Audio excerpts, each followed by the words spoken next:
Good morning, everybody. Today we will discuss about two more topics in the periodic table lesson. Let us start the lesson. Let us recap what we discussed yesterday. Modern periodic table statement, that is the physical and chemical properties of the elements are the periodic functions of their atomic number.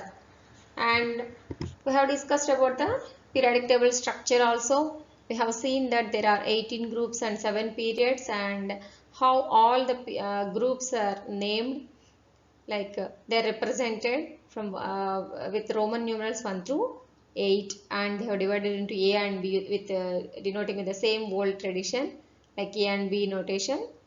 And first A group means it is first group, second group means it is nothing but second A, and third A means 13th group, 18th group means it is 8th A, and in between these B groups are there. First B means it is third group likewise, and 8, 9, 10 groups means those three will come under 8th B.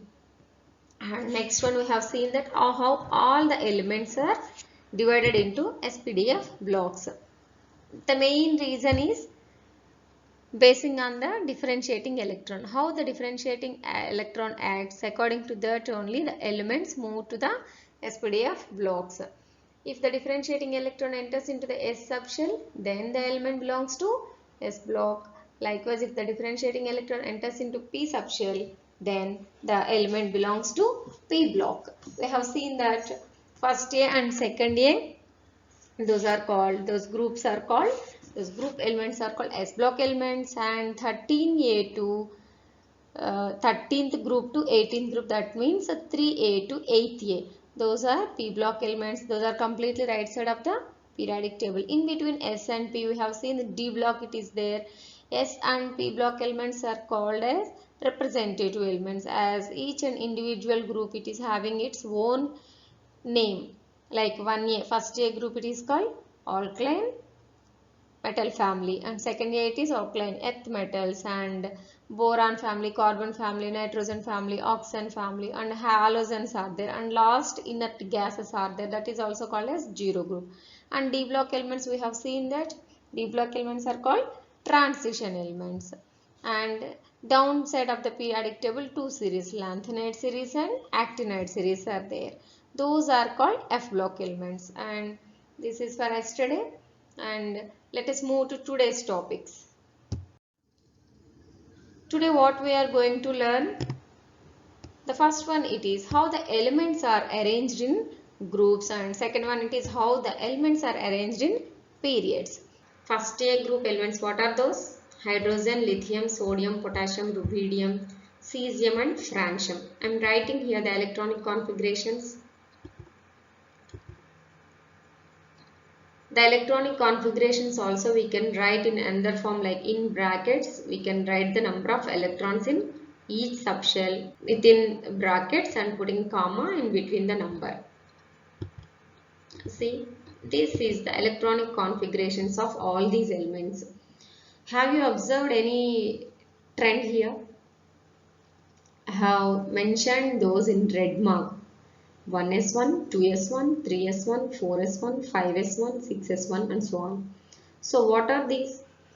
These are nothing but the last electron, that is valency shell electronic configuration. Valency shell electronic configuration, isn't it same for all elements in group? Yes.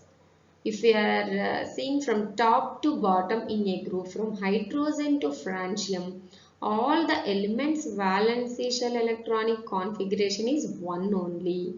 I have mentioned this one with green and red both. So the valency shell electronic configuration in group is same. So the first A means how many valence electrons we are having? 1. So can we conclude that the group number is equal to the number of valence electrons? I am taking second example, that is second A group elements from beryllium to radium. Beryllium, this is beryllium electronic configuration 1s2, 2s2. Magnesium, it is 1s2, 2s2, 2p6 and 3s2. Calcium, atomic number is 20 and so it is 1s2, 2s2, 2p6, 3s2, 3p6, 4s2. This is for strontium and barium. And then last, radium. Have you observed what is the valency shell electronic configuration here? Valency shell is nothing but the last shell. Valency shell is the last cell. In beryllium, what is the valency shell? 2s. Magnesium, 3s. Calcium, 4s. Strontium, 5s. Like this. So, here how many valence electrons are there? In beryllium, the last shell containing 2 electrons. That is the valence. Those two are called valency electrons. In magnesium, 2 electrons. Calcium, 2. And strontium, 2. Barium also 2. And radium also we are having 2 electrons. So, can we conclude that the second group it is having the valence, number of valence electrons are 2. All the elements are having valence electrons 2 only.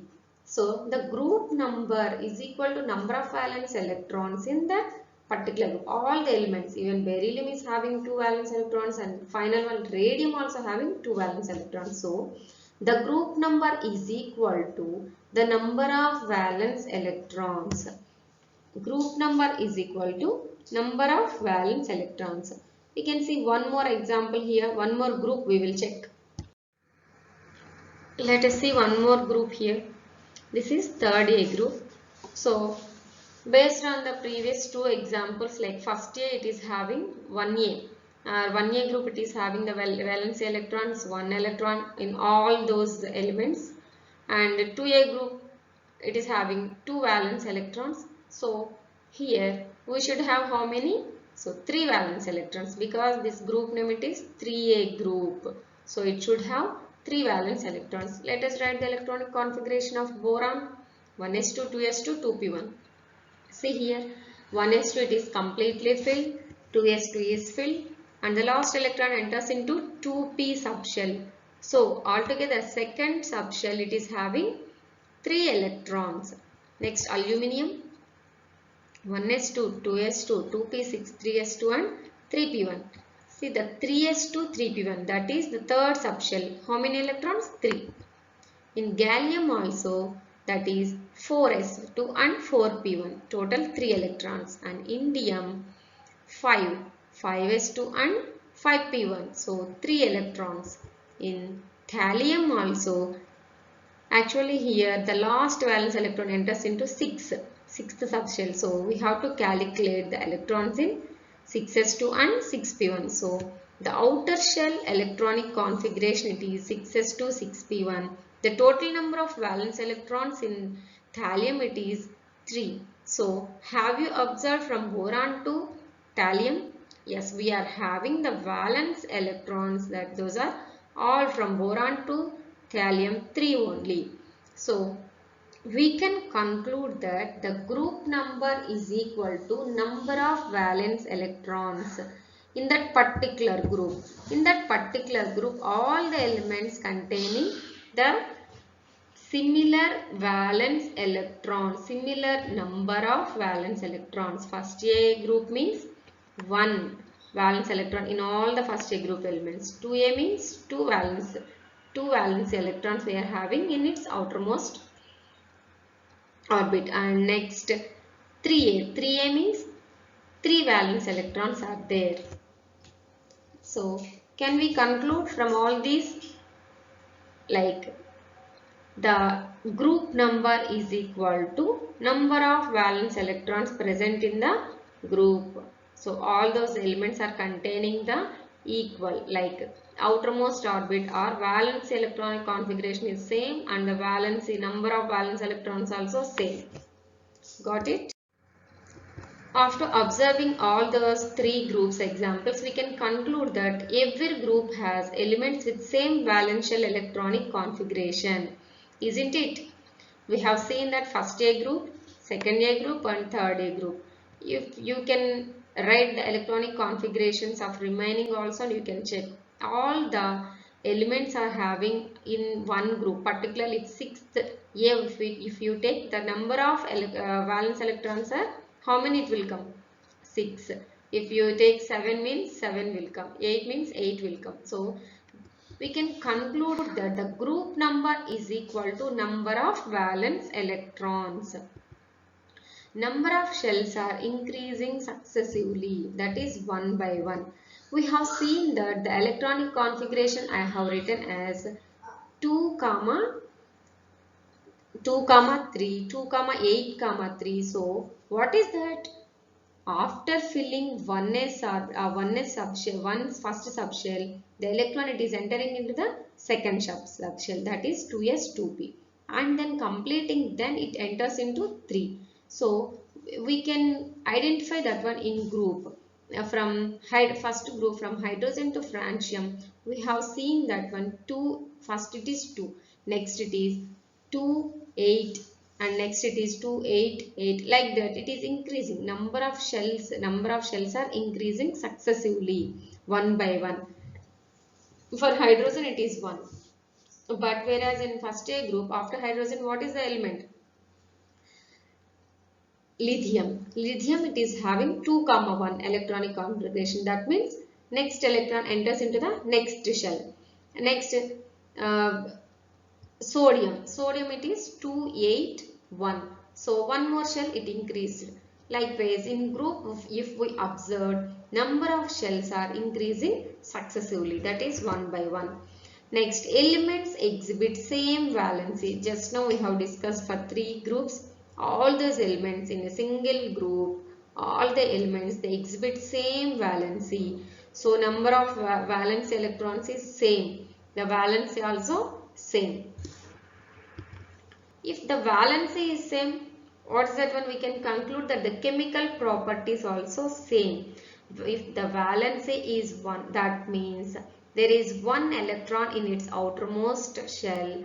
That means one free electron means the remaining elements also having only one valency, means all those elements behave like same only. So the chemical properties will be same only.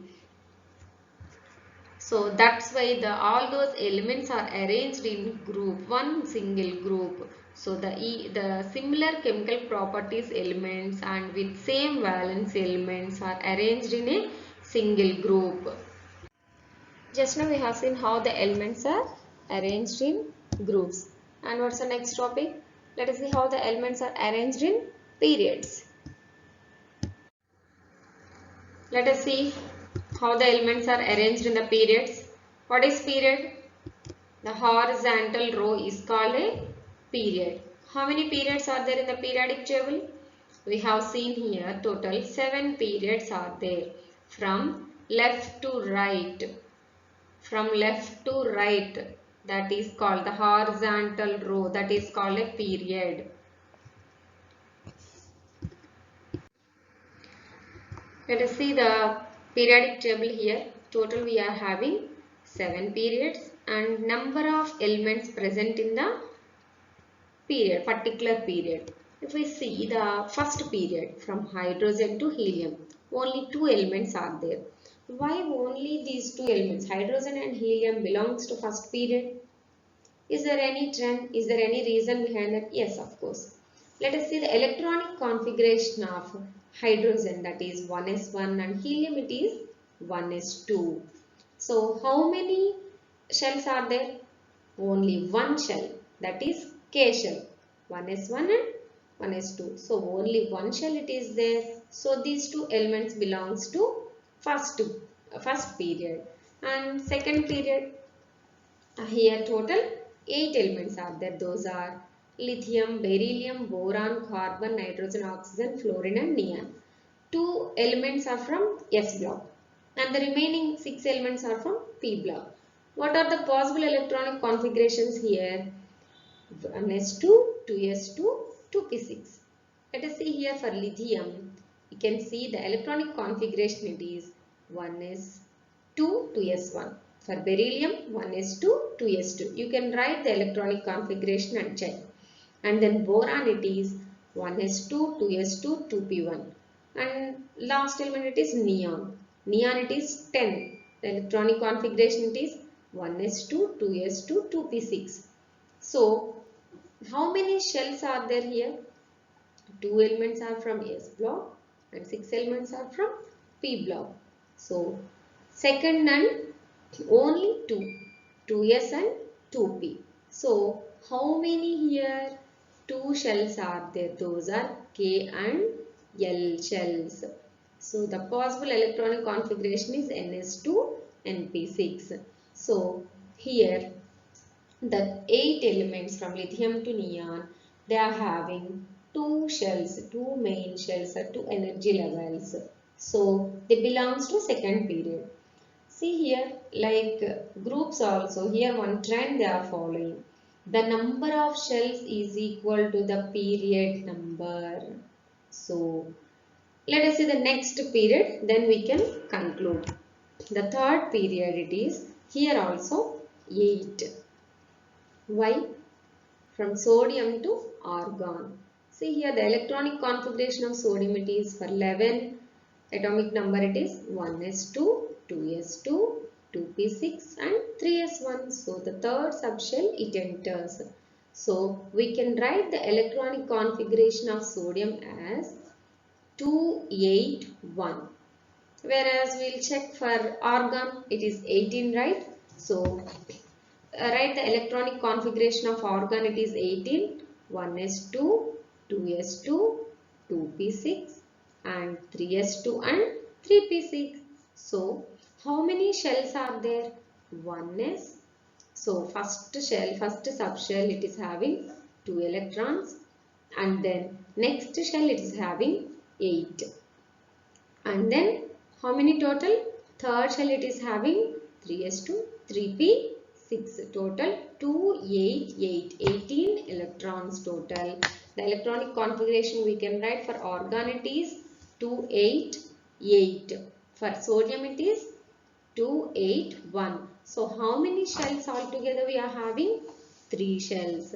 So the number of shells in these elements also 3 only.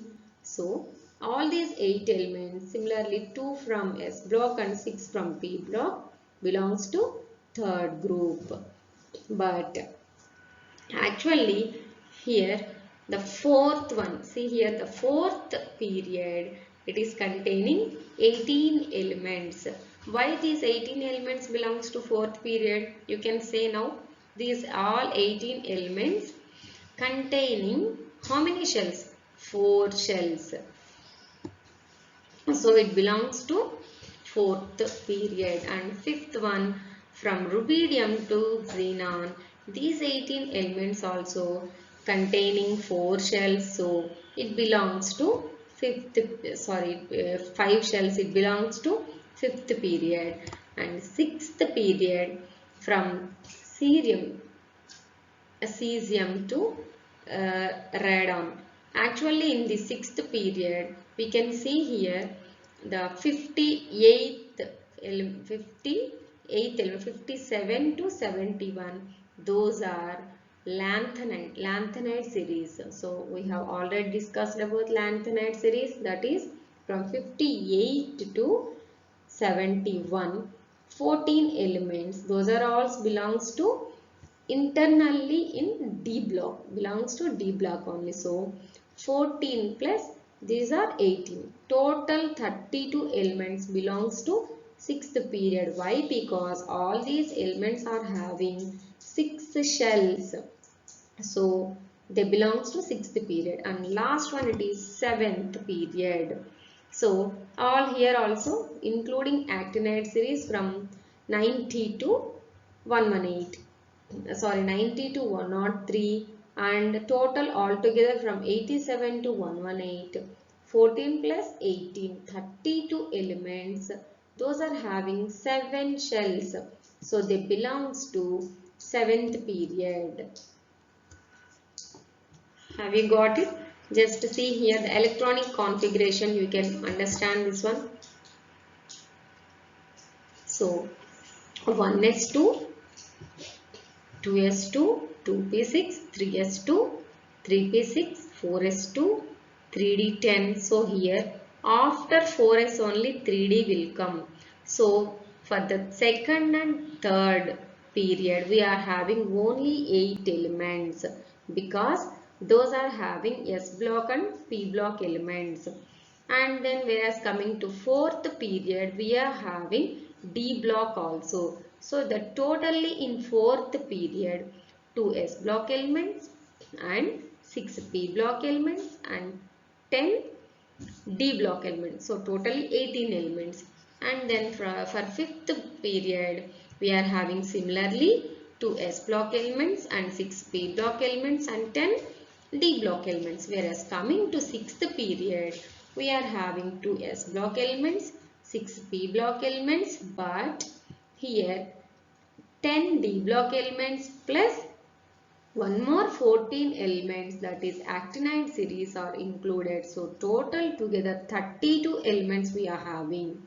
Similarly in 7th period also we are having 32 elements. Let us see here. I am writing the electronic configurations for each period elements. This is the first period. In first period we are having only 2 elements. Those are hydrogen and helium. Hydrogen electronic configuration, I am writing it is in brackets 1. For helium it is 2.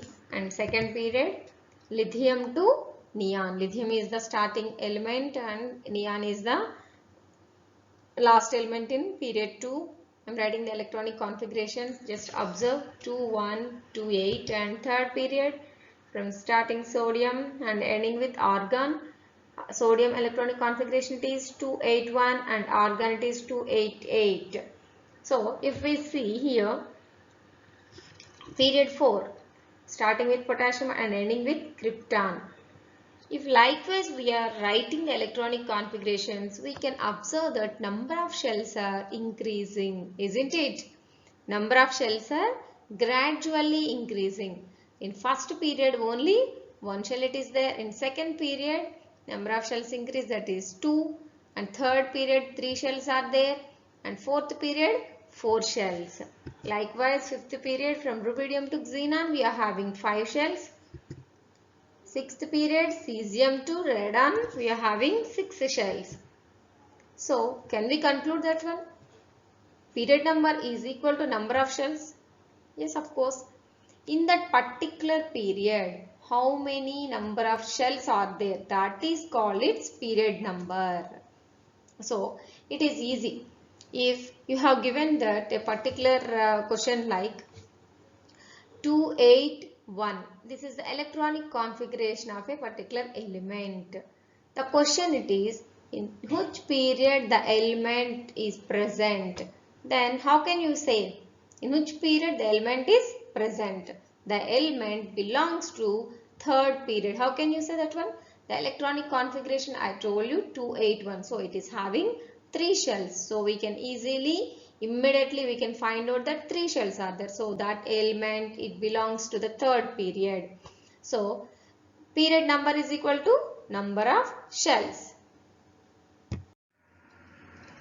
Let us check an example for period number and group number. First, we will see the period number. Here, third period elements from sodium to argon. Likewise, but sodium belongs to first A group, magnesium belongs to second A. Aluminium third A, silicon fourth A, phosphorus fifth A, sulfur sixth A, chlorine seventh A and argon eighth A. But all this belongs to the period 3. So, how can we say that third period? So, period number is equal to number of shells. Check that one. How many shells are there in sodium? 3. How many shells in magnesium? 3. So, all these elements are containing 3 shells. So, these elements belongs to third period. Are you clear? Then, next, check the group number. Sodium belongs to first A group. So, how many electrons it should have in its valence shell? 1 electron. So, it belongs to first A. Likewise, second A means 2 electrons. If silicon, it is having 4 electrons. So, it belongs to fourth A. So group number is equal to number of valence electrons and period number is equal to number of shells. Next, I have given the valency. See here. What is the valency? Sodium 1, magnesium 2, aluminum 3. Those are nothing but the numbers I have given as valence is nothing but number of free electrons.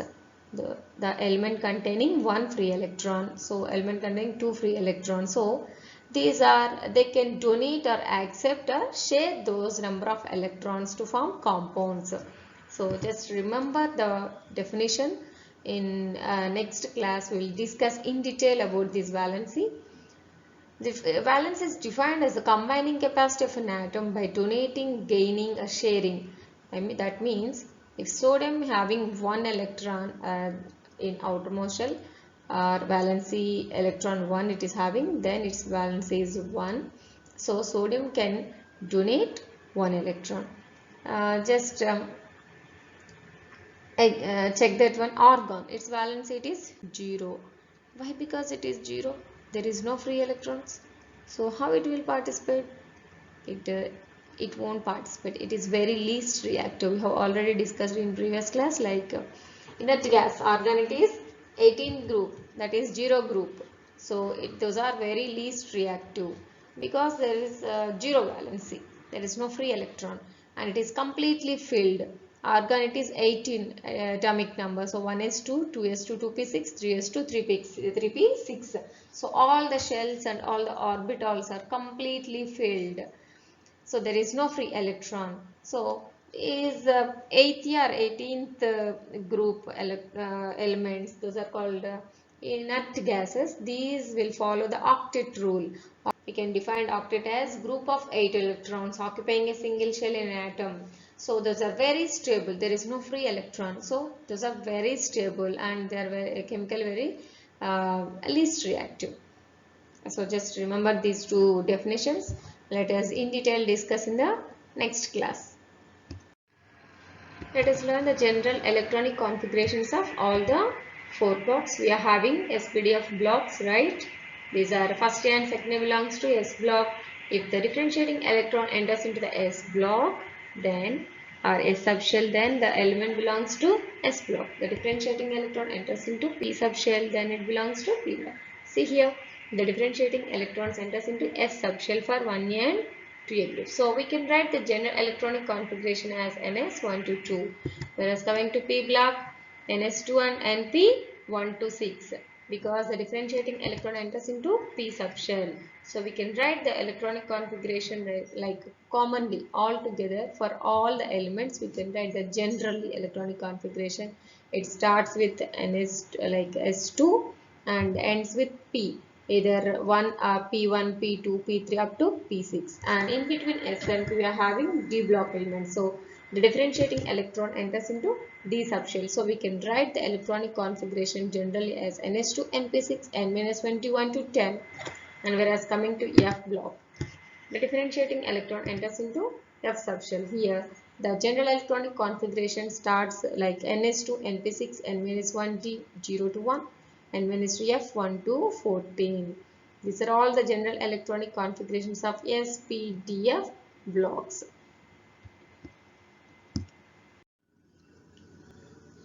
Let us recollect what we learned today.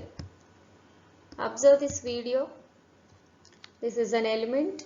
Element's nucleus it is filled with protons and neutrons. See, protons are positively charged and neutrons are neutrally charged. Atomic number is equal to number of protons. And whereas mass number is equal to total number of protons and neutrons together. It is represented with A. Atomic number is Z and mass number is A. And whereas coming to electrons, they revolve around the nucleus and those are negatively charged.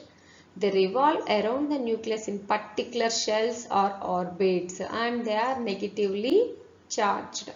Those are called electrons. See how they are revolving. Number of electrons is always equal to number of protons in an atom. So that's why the nucleus the atom is neutrally charged or neutrally stable. The maximum number of electrons in a particular orbit is we can calculate with the formula 2n square. So where n is equal to orbit number, let us see an example here. The maximum number of electrons we can calculate by using this formula. If n is equal to 1, that maximum number of electrons in that particular orbit is 2. So the 2 electrons in first orbit can accommodate only 2 electrons, and where n is equal to 2, the second orbit it can hold total number of 8 electrons. See how the 8 electrons are adjusted in second orbit, and whereas coming to third orbit 18 electrons it can accommodate. It is more stable because it is more stable, the completely filled. If one more electron enters also, it cannot accommodate. It moves to the next orbit. See here, it moves to the next level. Let us see an example here. This is the periodic table, and we have taken an example of potassium with atomic number 19. So see here how the electrons are filled, the orbitals. How the orbitals filled with electrons. 1s2, 2s2, 2p6, 3s2, 3p6 and 4s1. Because its atomic number it is 19. Yes. See how the orbitals are filled with electrons. So electronic configuration it is 2881. How many shells are there? In potassium, how many shells are there? See here. How many shells? 4 shells. So in which period the potassium belongs to? The potassium belongs to which period? 4 shells, that's why it belongs to, see, count the shell number, 4. So it belongs to 4th period. Why? Because period number is equal to number of shells. See the sodium, how many shells are there? 3 shells. So it belongs to 3rd period. And one more example, lithium, it is containing only 2 shells and so 2nd period. And one more example, rubidium, it contains 5 shells, so belongs to 5th period. See here, number of valence electrons is nothing but the group number. So how many valence electrons are that decides the group number. Let us take one more example, the potassium. See here, 1 only it is. So it belongs to 1A. Magnesium, it is 2 valence electrons, so it belongs to 2nd A. Aluminum, it contains 3 valence electrons, so it belongs to 3rd group. This is all about groups and periods and how the electrons are filled in orbitals. This is about the modern periodic table and how the elements are filled in periodic table. This is for today, and concentrate on reading textbook so that you can get the clarity about all these topics. Thank you so much.